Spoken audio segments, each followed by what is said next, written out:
Hi, I'm Kyle Weinmeister, International Sales with Super Vacuum Manufacturing. Today I'll be looking at the V16BL and the V18BD to go over some yearly checklists for your maintenance team. First thing you're going to want to do is really take care of your batteries. They're going to be your powerhouse to how this fan operates, how well it operates, how long it operates. Good practice for these batteries is to go ahead and put a date on these as soon as you purchase them or use them.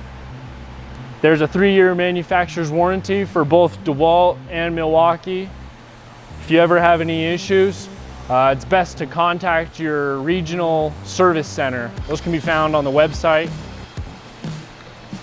for either DeWalt or Milwaukee. We recommend that every 5 years they be replaced regardless of condition, given the nature of these fans in emergency situations. At regular intervals, the battery should be calibrated. To calibrate your battery, fully charge the battery, then fully discharge and fully charge once again. This allows the circuitry, the smart technology within both of these batteries to calibrate where 0 and 100% charge is, for them to better understand how to charge the individual cells. When your battery needs to be replaced, please call your local recycling center. They will have recommendations on how to do that. Both the Milwaukee and the DeWalt battery platforms are supported by a program called the Rechargeable Batteries Recycling Corporation. They set up a program that allows the responsible recycling of lithium-ion batteries. Lithium-ion batteries are inherently better for the environment than previous batteries such as nickel cadmium. However, they are heavy metals, and so it should be recycled responsibly. If your batteries are damaged, either from a drop or some kind of shock or overheat incident, they should be disposed of properly. Do not continue to use damaged batteries. We've all seen the news reports of fires from lithium-ion batteries. They're very hard to control, usually in unexpected times. So if you do see any kind of deep gouges in the plastic, any kind of burning, this here is just dust, it wipes away easily, but if there is any kind of burning or disfigurement from the plastic, from overheating, they should be replaced immediately. After every use, it should be noted whether the fan has any kind of ticking or clicking sounds coming from it. That could be interference of the blade on the shroud, the blade on the guard, buildup on the blade, or possibly a malfunctioning motor with a broken brush. I'm gonna go ahead and show you how to check for that interference. Before doing that, make sure that all the power sources are removed from the fan, so no accidental powering on can occur. For this, you can use a power drill, a Phillips head, and pliers.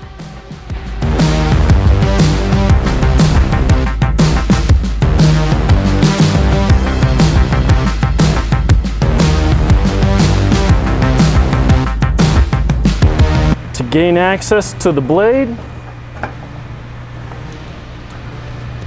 once the front guard is off, this can be spinned manually to find if there's interference on any single point of this on the shroud or possibly the rear guard. While you have this open, it's also best to clean the blade.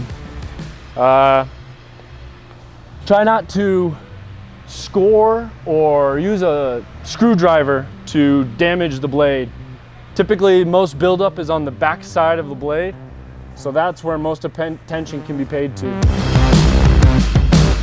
If a stickier substance such as tar or deeper soot is on the blade, mild detergent and water can be used. However, any kind of tool that would scrape across the blade is strongly discouraged to prevent any kind of excessive vibrations from occurring on the blade. They're balanced when they leave the factory, and so any kind of scoring will add to the vibration. Once the blade is cleaned and checked for any kind of interference, it can be reinstalled. Be sure not to pressure too much when inserting. The first couple screws can be a little tricky. Use your pliers to maneuver them into the correct place.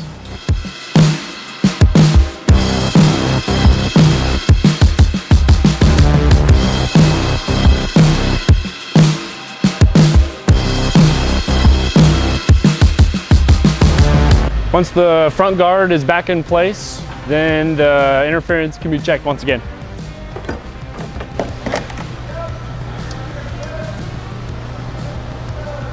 Another common maintenance issue would be the tilt handle. We have it factory set as pretty tight. That allows for eventual use to loosen up. It also prevents the shroud from tilting at all during operation. There is a quick adjustment knurled nut that can be used to tighten. So if there is a problem on the fireground, or if you have any issues and you don't have the correct wrench around, then you can make small adjustments. If larger adjustments are necessary, this particular one uses a 9/16 wrench. Insert into the top and rotate that handle as necessary until it feels correct. For the 16-inch, it's a little bit more complicated. In order to keep the dimensions down, we've hidden it behind the optional shore power box. These two screws and this screw here will need to be removed before the shore power box can be rotated out of the way and access to the nut can be gained. A stubby screwdriver can be very useful for this particular screw.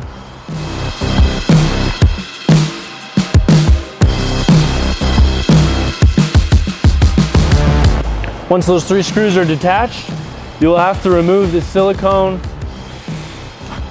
contact and allow this to hang. If necessary, get a second hand or some kind of stand. Once you've gained access to this Phillips head screw, hold tight and rotate as necessary to get the desired resistance on the tilt function. Once you've found the correct tightness, shore power box will now need to be reinstalled.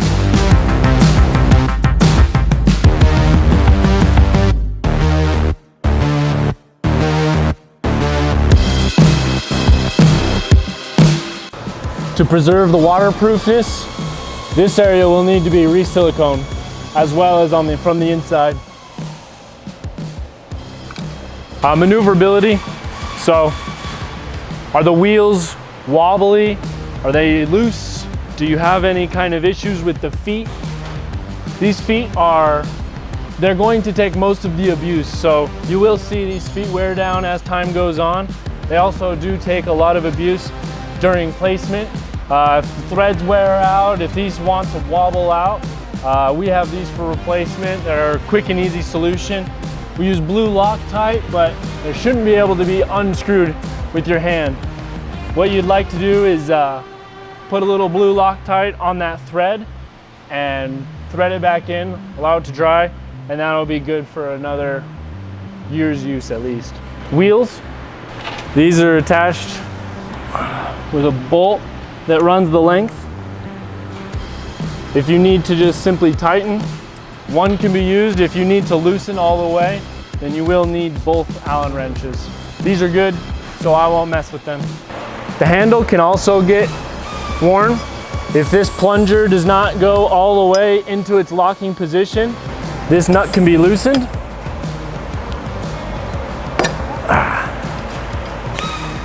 And this can be threaded further in until the plunger is correctly locked in place. Tighten the locking nut, good and snug, and test it. Some of the shore power options that don't come with the US standard plug style will have a cord This cord should be checked regularly for any kind of damage, brittleness, cracking. Replace that if there is any kind of cracking to prevent shocking hazard. Once the regular maintenance has been completed, you should check the preparation of all the features. Tilt 180 degrees. Handle, wheels. Make sure all the fasteners are tightened down. Down in this lower part.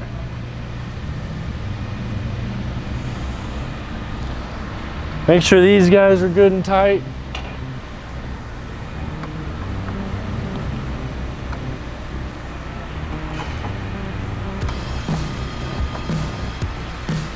They feel good. Go ahead and turn your fan on. Throttle.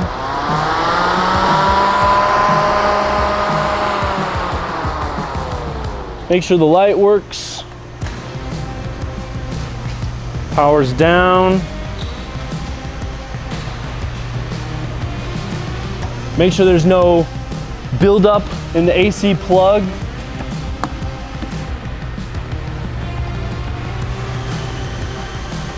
If everything looks good, then you've done your job and regular maintenance has been completed. If you have any questions, contact us over at SuperVac. Call us at 970-297-7100, or you can email us at info@supervac.com. Thank you.